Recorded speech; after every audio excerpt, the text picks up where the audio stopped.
ఇవాల్టి నుంచి పార్లమెంట్ శీతాకాల సమావేశాలు జరగనున్నాయి. ఈ సెషన్లో 16 బిల్లులను ప్రవేశపెట్టేందుకు కేంద్రం కసరత్తు చేసింది.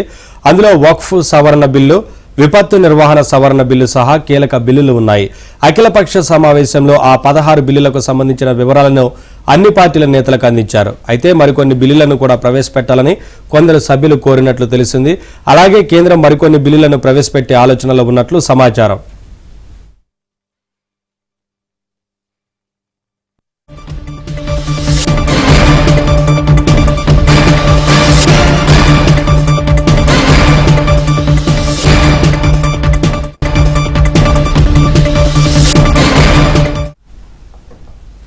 మహారాష్ట్ర ఎన్నికల గెలుపుతో జోష్లో ఉన్న ఎన్డీఏ జమిలీ ఎన్నికలపైన కసరత్తు చేస్తున్నట్లు విశ్వసనీయ వర్గాల ద్వారా తెలిసింది. అయితే ఈ సమావేశాల్లోనే ఆ బిల్లు పెడతారా లేదా తదుపరి సమావేశాల వరకు నిరీక్షిస్తారా అనే దానిపై ఉత్కంఠ నెలకొంది.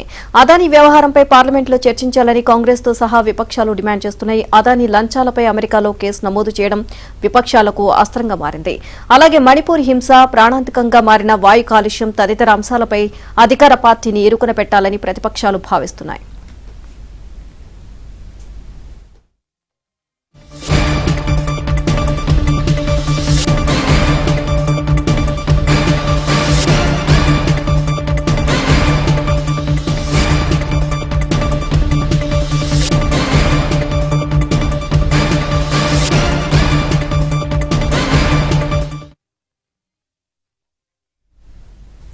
ఇవాల్టి నుంచి పార్లమెంట్ శీతాకాల సమావేశాలు జరగనున్నాయి. ఈ సెషన్లో 16 బిల్లులను ప్రవేశపెట్టేందుకు కేంద్రం కసరత్తు చేసింది. అందులో వక్ఫ్ సవరణ బిల్లు, విపత్తు నిర్వహణ సవరణ బిల్లు సహా కీలక బిల్లులున్నాయి.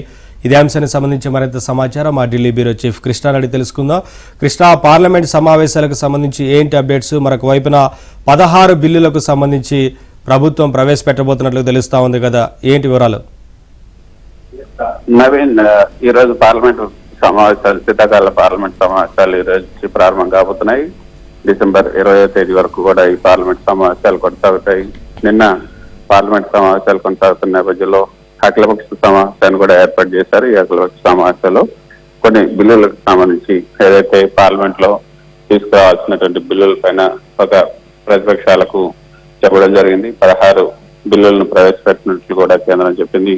భారతీయ వాయు విధేయక్ బిల్, అదేవిధంగా విపత్తు నిర్వహణ బిల్లు, గోవా రాష్ట్రం యొక్క అసెంబ్లీ నియోజకవర్గాల్లో షెడ్యూల్ తెగల ప్రాతినిధ్యం పునర్నిర్మాణం బిల్లు, వీటికి సంబంధించి the bills of landing bill అది కూడా ప్రవేశపెట్టబోతున్నారు.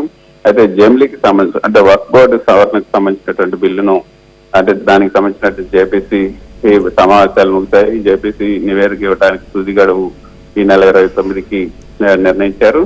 29వ తేదీని కనుక జేపీసీ స్పీకర్ కి ఆ నివేదిక ఇచ్చిన తర్వాత జేపీసీ బిల్లును కూడా ఈ సమావేశాలను ప్రవేశపెట్టే అవకాశం ఉంది. కానీ జమిలీకి సంబంధించినటువంటి బిల్లును ఈ సమావేశాల్లో ప్రవేశపెడతారా లేదా అని దానిపైన అయితే స్పష్టత రాలేదు. ఎందుకంటే దానికి సంబంధించి ఇంకా పూర్వ రంగం చాలా సిద్ధం చేయాల్సింది. ముందుగా ఏదైతే జనగణన జరగాలి, తర్వాత మహిళా రిజర్వేషన్లు జరగాలి, పునర్విభజన, నియోజకవర్గాల పునర్విభజన జరగాలి. వీటన్నిటికి సంబంధించి అవన్నీ పూర్తయిన తర్వాతనే ఈ బిల్లును తీసుకొచ్చే అవకాశం ఉన్నట్టుగా తెలుస్తుంది. అయితే ఇంకా ఆ బిల్లుకి సంబంధించినటువంటి డ్రాఫ్ట్ కూడా రెడీ కాలేదు కాబట్టి ఆ బిల్లు కేంద్ర కేబినెట్ కూడా ఇంకా ఆమోదం తెలపలేదు. కాబట్టి ఈ సమావేశాల్లో ఆ బిల్లు వచ్చే అవకాశం లేదన్నది రాజకీయ నిపుణులు చెప్తున్నటువంటి మాట. మరి మిగతా బిల్లులు అయితే ఈ పార్లమెంట్ సమావేశాలు, శీతాకాల పార్లమెంట్ సమావేశాలు సజావుగా జరుగుతాయా లేదా అనేది కూడా చూడాలి. ఇందాక మీరు చెప్పినట్లుగా హర్యానా, మహారాష్ట్రలో గెలుపు ఈ అధికార కూటమికి కొంత ఉత్సాహాన్ని ఇచ్చింది.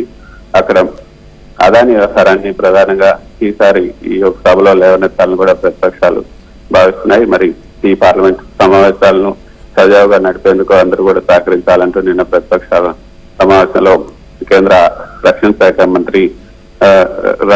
మంత్రి కూడా చెప్పడం జరిగింది. మరి ఏ విధంగా సహకరిస్తాయి, ఎట్లా ఉంటాయని కూడా చూడాలి. 16 బిల్లులను అయితే ప్రవేశపెట్టాలని కేంద్ర ప్రభుత్వం భావిస్తుంది. మరి ఈ బిల్లులను పాస్ చేయడానికి సహకరిస్తుందా లేదా అనేది కూడా చూడాల్సి ఉంటుంది. Thank you Krishna, thanks for the updates.